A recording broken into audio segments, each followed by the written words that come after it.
नमस्कार, जय हिंद। मैं हूं आपका दोस्त पुखराज पंचारिया। उम्मीद करते हैं आप सभी लोग स्वस्थ होंगे। तो कहता है ना कि मेहनत इतनी खामोशी से करो कि आपकी कामयाबी शोर मचा दे।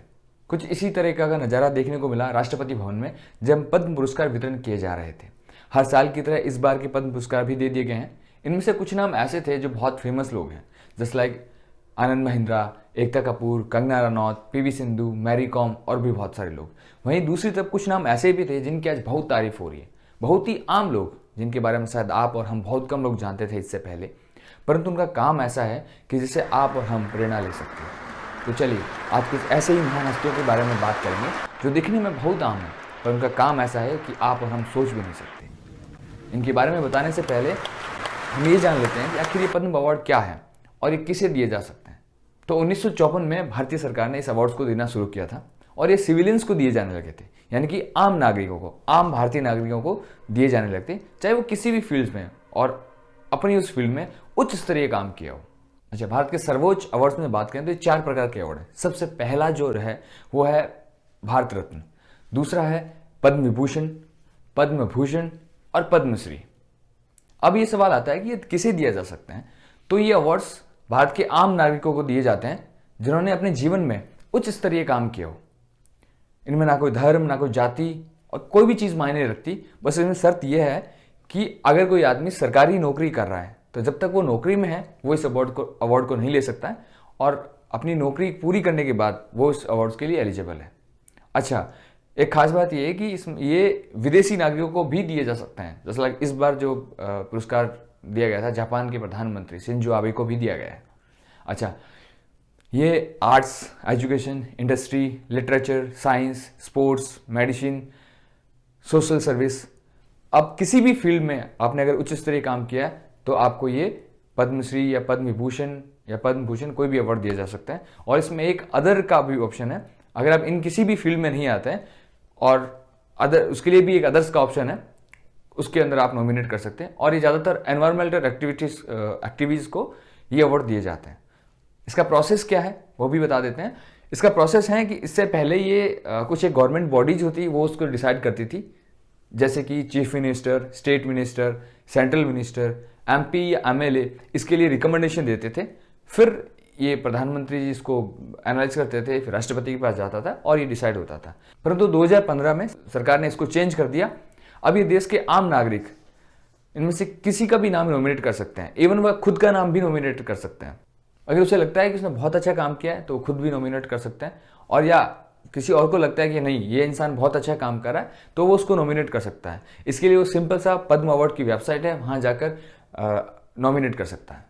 और ये नॉमिनेशन 1 से 15 सितंबर के बीच लिए जाते हैं और उसके बाद ये सिलेक्शन के लिए चले जाते हैं। अगर हम सिलेक्शन प्रोसेस की बात करें तो उस सिलेक्शन प्रोसेस में प्रधानमंत्री इसको कंस्टिट्यूट करते हैं और उनमें एक कमेटी होती है जो नॉमिनेट किए गए नामों को देखती है और ये जांचती है कि किसे अवार्ड दिए जाने चाहिए और किसे नहीं।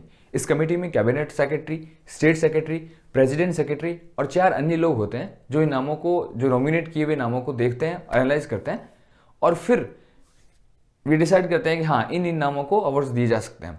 ये फाइनल होने के बाद ये लिस्ट फाइनल अप्रूव के लिए भेजी जाती है प्रेसिडेंट और प्राइम मिनिस्टर के बाद। इन दोनों की अप्रूवल मिलने के बाद इस नामों को गणतंत्र दिवस की या 26 जनवरी की पूर्व संध्या पर राष्ट्रपति के द्वारा अनाउंस कर दिया जाता है कि इस बार के अवार्ड्स इस बंदों को दिए जाएंगे। अच्छा, इस बार के अवार्ड्स 119 लोगों को दिए गए हैं, जिनमें से 7 पद्म विभूषण, 10 पद्म भूषण और 102 पद्मश्री अवार्ड्स हैं।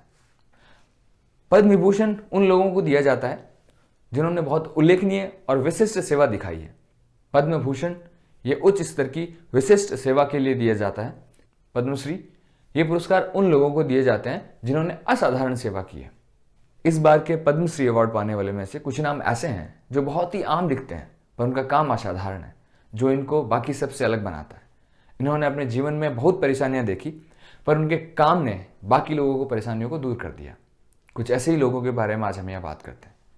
इन्हीं में पहला नाम आता है हरिकल्ला हजप्पा। संतरे बेचकर स्कूल बनाने वाले हरिकल्ला हजप्पा सचमुच में मिसाल है। 65 वर्षीय हरिकल्ला हजप्पा को सोमवार को पद्मश्री अवार्ड से नवाजा गया। हजप्पा को यह सम्मान शिक्षा के क्षेत्र में सामाजिक कार्य के लिए दिया गया है। राष्ट्रपति रामनाथ कोविंद ने राष्ट्रपति भवन के दरबार हॉल में हजप्पा को देश के सबसे प्रतिष्ठित सम्मानों में से एक पद्मश्री से नवाजा। हरिकल्ला हजप्पा साहब कर्नाटक के मंगलौर शहर में एक संतरा विक्रेता है। उनकी उम्र 65 साल है। वे अपने गांव में स्कूल न होने की वजह से हजाबा साहब पढ़ाई नहीं कर पाए, लेकिन शिक्षक के प्रति उनका समर्पण ऐसा था कि अब वो शिक्षिकाओं के लिए भी मिसाल बनकर उभरे हैं। वो बताते हैं कि एक दिन विदेशी कपल उनसे संतरे खरीदना चाहता था। उन्होंने कीमत भी पूछी, लेकिन उसे वो समझ नहीं सके। उन्होंने कहा कि ये मेरी बदकिस्मत थी कि मैं स्थानीय भाषा के अलावा कोई दूसरी भाषा नहीं बोल सकता था। वह कपल तो चला गया, परंतु मुझे बहुत बुरा लगा। उसके बाद मुझे ये ख्याल आया कि गांव में एक प्राइमरी स्कूल होनी चाहिए, ताकि हमारे गांव के बच्चों को कभी उस स्थिति से ना गुजरना पड़े जिससे मैं आज गुजरा हूँ। हजाबा साहब ने गांव वालों को समझाया और उनकी मदद से स्थानीय मस्जिद में एक स्कूल शुरू किया। इसके अलावा वह स्कूल की साफ सफाई और बच्चों के लिए पीने का पानी भी उबालते। साथ ही छुट्टियों के दौरान वह गांव से 25 किलोमीटर दूर दक्षिण कन्नड़ जिला पंचायत कार्यालय में बार बार जाते और बार बार अधिकारियों से शैक्षणिक सुविधाओं को उपलब्ध कराने के औपचारिक रूप देने से विनती करते, पर उनकी कभी नहीं सुनी गई। फिर उन्होंने डिसाइड किया कि मुझे ही कुछ करना होगा। फिर उन्होंने अपनी बचत से 1 एकड़ जमीन खरीदी और स्कूल का निर्माण करवाया। हरिकला हजाबा साहब की मेहनत रंग लाई और जिला प्रशासन ने 2008 में दक्षिण कन्नड़ जिला पंचायत के अंतर्गत नयापड़ू गांव में 14वां माध्यमिक स्कूल बनवाया और आज इसी असाधारण सेवा के लिए हरिकला हजाबा साहब को पद्मश्री अवार्ड से नवाजा गया। इसी क्रम में दूसरा नाम आता है झारखंड की समाज सेवी छुटनी देवी मेहता को। वो कहता है ना कि वक्त सबका बदलता है, हालात कितने भी खराब हो, लेकिन अगर जज्बा हो तो उन हालातों को भी बदला जा सकता है, और इसे प्रूव करके दिखाया है छुटनी देवी महतो ने। छुटनी देवी का नाम उन 102 हस्तियों में शामिल है जिन्हें 8 नवंबर को राष्ट्रपति के दरबार हॉल में पद्मश्री अवार्ड से नवाजा गया।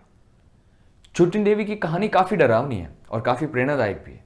साल 1999 में जमशेदपुर के गम्हरिया गांव में कम उम्र में विवाह के बंधन के साथ अपने ससुराल आई थी, परंतु वो ये नहीं जानती थी कि ससुराल में उनका जीवन नरक बनने वाला है। छुटनी देवी को तांत्रिक तथा अंधविश्वास ने डायन करार दिया। गांव में कुछ घटनाएं हुई और उसका ठीकरा छुटनी देवी पर फूटने लगा और हर तरफ डायन कहकर पुकारा जाने लगा। गांव के लोग उसकी परछाई से भी डरने लगे थे। 2 सितंबर 1995 यह वही तारीख है जब छुटनी देवी को डायन करार दी गई। छुटनी महतो के पड़ोस में रहने वाली बच्ची बीमार हो गई। घर वाले उनका इलाज करवाने के बजाय छुटनी देवी को दोषी मानने लगे। और फिर क्या था, गांव में पंचायत बैठी और छुटनी देवी महतो को पंचायत ने दोषी करार दिया। छुटनी देवी के साथ मारपीट की गई और उसके साथ बलात्कार की कोशिश भी की गई। उसे 500 रुपए के जुर्माने के साथ अपने 4 बच्चों सहित गांव से निकल जाने का फरमान सुना दिया। न्याय मिलने की बजाय छुटनी देवी को गांव से निकाल दिए जाने से वह अंदर तक टूट गई थी। जैसे तैसे उन्होंने पैसों का इंतजाम किया और वो जुर्माना भरा। गांव के बाहर अपने बच्चों के साथ एक पेड़ के नीचे रात गुजारनी पड़ी और जब मायके पहुंची तो मोहल्ले वाले भी डायन के नाम से बुलाने लगे। लेकिन इस विकट समय में भाइयों ने मदद की और पति के आने के बाद जैसे तैसे कुछ पैसों का इंतजाम किया और कुछ जुगाड़ हुआ। और यहीं से उन्होंने संकल्प लिया कि इस डायन जैसी कुप्रथा को समाज से उखाड़ फेंकेगी, और वही एक एनजीओ के संपर्क में आई और वो वहां से आगे बढ़ती चली गई। अब तक कई महिलाओं को डायन प्रथा से न्याय दिला चुकी है। शुरुआत में जब वो महिलाओं की मदद करती थी तो लोग उसे डायन और भूतनी कहकर जिसका मजाक उड़ाया करता थे, और आज वही लोग आज मैडम सर कहकर बुलाते हैं और उसे सम्मान देते हैं। छुटनी देवी अब अकेली नहीं है। उसी की तरह डायन प्रथा से प्रताड़ित की गई 68 महिलाएं आज उसकी टोली में शामिल हैं। आज उसकी टोली प्रताड़ित महिलाओं को न्याय दिलाने में कोई कसर नहीं छोड़ी, और इसी असाधारण काम के लिए उन्हें राष्ट्रपति महोदय ने पद्मश्री से नवाजा गया। इसी क्रम में राष्ट्रपति महोदय के दरबार में एक अद्भुत क्षण जब आया जिसने हर किसी का ध्यान अपनी ओर खींच लिया। एक बुजुर्ग व्यक्ति जिसके पैरों में पहनने के लिए चप्पल नहीं और पहनने के लिए कोई खास कपड़े भी नहीं थे, भगवा धोती और टोपी पहना वो बुजुर्ग व्यक्ति जब पद्मश्री अवार्ड पाने के लिए दरबार हॉल में पहुंचते हैं तो पद्मश्री लेने से पहले वो राष्ट्रपति महोदय को आशीर्वाद देते हैं। यह दृश्य देखकर राष्ट्रपति भवन में हर कोई हैरान था और दरबार हॉल तालियों के शोर से गूंज उठता है। और यही हमारी परंपरा है कि बुजुर्ग लोग आज भी आशीर्वाद देते हैं। 102 साल के नंदा सर उड़ीसा के जाजपुर जिले में रहने वाले नंदी पृष्टि यानी कि नंदा सर, उन्हें नंदा सर के नाम से जाना जाता है। नंदा सर बताते हैं कि बहुत कम पढ़ाई कर पाए। उनके मामा उन्हें कटक भेजना चाहते थे, परंतु पिताजी ने मना कर दिया और खेती के काम में लगे। लेकिन जो उनकी इच्छा थी कि वे पढ़ाई करें और सक्षम बने, परंतु परिस्थितियों की वजह से वो नहीं कर पाए। लेकिन उन्होंने अपनी इच्छा को जागृत रखा और उसे मरने नहीं दिया। चलीसट्टी एक अनौपचारिक शिक्षा का जरिया है वहाँ पर दक्षिण कन्नड़ में। उन्होंने उसे जिंदा रखा। पेड़ के नीचे या कहीं पर बच्चों को पढ़ाना अनौपचारिक तरीके से उसे लगातार जिंदा रखा। नंदी सर कहते हैं कि शुरुआत में जब खेतों में या गांव में इधर उधर घूम रहे बच्चों को लाते थे और पढ़ाते थे तो उन्हें ज़बरदस्ती पकड़ पकड़ कर लाना पड़ता था। उनसे मार पीट करके वो पकड़ के लाते थे और पढ़ाते थे, क्योंकि तब ज़्यादा स्कूल नहीं होते थे। फिर धीरे धीरे बच्चे खुद ही आने लगे। सुबह 9 बजे तक वे अपने बच्चों को पढ़ाते हैं और शाम को वो बुजुर्गों को पढ़ाते हैं जो बचपन में अपनी पढ़ाई नहीं कर पाए थे, और आज वही बुजुर्ग उनके स्टूडेंट हैं। नंदी सर सचमुच में हिंदुस्तान के तमाम शिक्षकों के लिए मसाल है। नंदी सर कहते हैं कि जब तक वो जिंदा है इसी तरह चली सट्टी के माध्यम से पढ़ाते रहेंगे, और इसी नेक कार्य और समाज सेवा के लिए उन्हें राष्ट्रपति भवन में पद्मश्री अवार्ड से नवाजा। इस दुनिया में ना कोई हिंदू है ना कोई मुसलमान, सब इंसान है। अपने मन में ये धारणा रखने वाले रामनगरी अयोध्या के मोहम्मद शरीफ को मोदी राज में जब देश के चौथे सबसे बड़े नागरिक पुरस्कार से सम्मानित किया गया, राष्ट्रपति महोदय का दरबार हॉल तालियों से गूंज उठा। व्हील चेयर पर जब पद्मश्री लेने आए तो राष्ट्रपति महोदय खुद चलकर उन्हें पद्मश्री से सम्मानित किया। आज लोग उन्हें कलयुग के राम कहकर बुलाते हैं। मोहम्मद शरीफ वो शख्स हैं जो कभी साइकिल का पंचर निकाला करते थे और किसी तरीके से अपना परिवार चलाते थे। सब कुछ अच्छा चल रहा था, लेकिन एक दिन उनके साथ ऐसी घटना हुई कि उनकी जिंदगी बदल गई। उनके जीवन को पूरा तोड़ कर रख दिया। हमारा लड़का 22 साल का था, वो गया था सुल्तानपुर और उसे किसी ने मार के बोरे के अंदर फेंक दिया। उसे लाश नहीं मिली। मुझे इतना अफसोस हुआ। पागल की तरह घूमता था और उसके बाद मेरे दिमाग में ये आया कि अब ये जख्म जो है किसी को होने न देंगे। ये बात है आज से 28 साल पहले की, जब सुल्तानपुर कोतवाली के इंस्पेक्टर की तफ्तीश उनके घर पहुंची तो मानो उनका सारा संसार ही उजड़ गया। दरअसल किसी काम से घर निकले उनके बेटे की 1 महीने के बाद रेलवे ट्रैक पर चित्र विचित हालत में एक लाश मिली। मोहम्मद शरीफ ने कपड़ों से पहचान की कि यह शव उनके बड़े बेटे मोहम्मद राशिद खान का है। उनके शव को जानवरों ने नोच डाला था। उनको अपना अंतिम संस्कार भी नसीब नहीं हुआ। इस दर्दनाक घटना ने मोहम्मद शरीफ को इस कदर तोड़ दिया कि तभी से उन्होंने मन बना लिया कि लावारिस लाशों का अंतिम संस्कार करेंगे। अयोध्या में शरीफ चाचा के नाम से मशहूर मोहम्मद शरीफ की उम्र 81 साल से भी ज़्यादा हो गई है और वो अब तक 5000 से भी ज़्यादा लावारिस लाशों का अंतिम संस्कार कर चुके हैं, जिनमें से 3000 से ज़्यादा हिंदू और 2500 से ज़्यादा मुस्लिम लाशों का अपने धर्म के अनुसार अंतिम संस्कार कर चुके हैं। मोहम्मद शरीफ हिंदुओं को सरयू किनारे हिंदू परंपरा के अनुसार मुखाग्नि देते हैं, तो मुस्लिम लोगों को कब्रिस्तान में मुस्लिम परंपरा के अनुसार दफनाते हैं।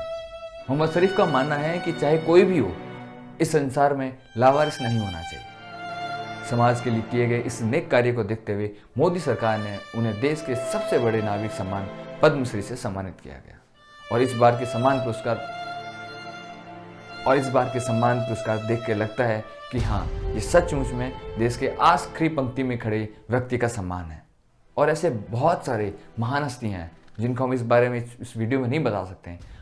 और मैं आप लोगों से यही चाहूँगा कि आप जाइए और इनके बारे में पढ़िए और अपने बच्चों को भी इनके बारे में पढ़ाइए, ताकि कुछ सीख सकें, ताकि इन सब महान हस्तियों से प्रेरणा ले सकें। मिलते हैं नेक्स्ट वीडियो में, तब तक के लिए जय हिंद, नमस्कार।